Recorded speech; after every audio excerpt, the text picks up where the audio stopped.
All right, here we have a double replacement reaction. This one has polyatomic ions. So the rules are keep the polys together. Pretend like they have that force field around them.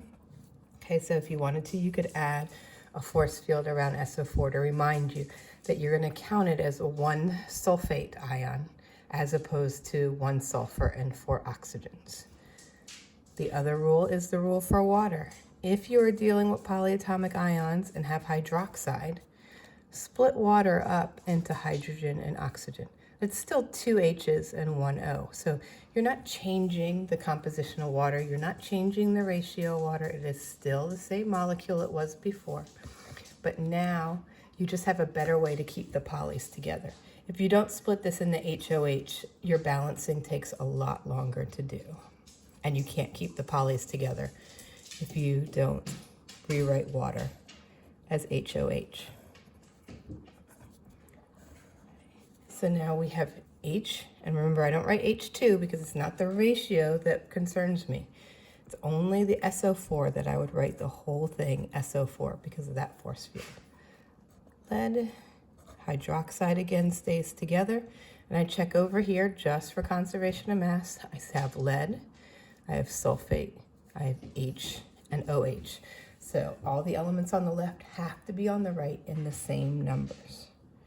Okay, I have 2 hydrogens on the left, 1 sulfate on the left, 1 lead on the left, 4 hydroxides on the left, 1 lead on the right, 2 sulfates on the right, 1 H on the right, and 1 OH on the right. Okay, so the first thing that I'm going to go is I'm going to go ahead and make my polys match.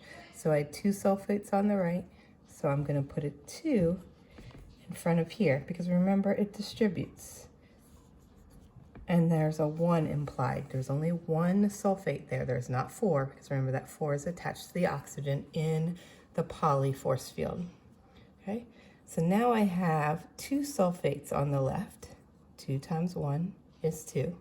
But I also changed my hydrogens. 2 times 2 is 4. So make sure you're going back and changing everything in that word or in that compound or molecule.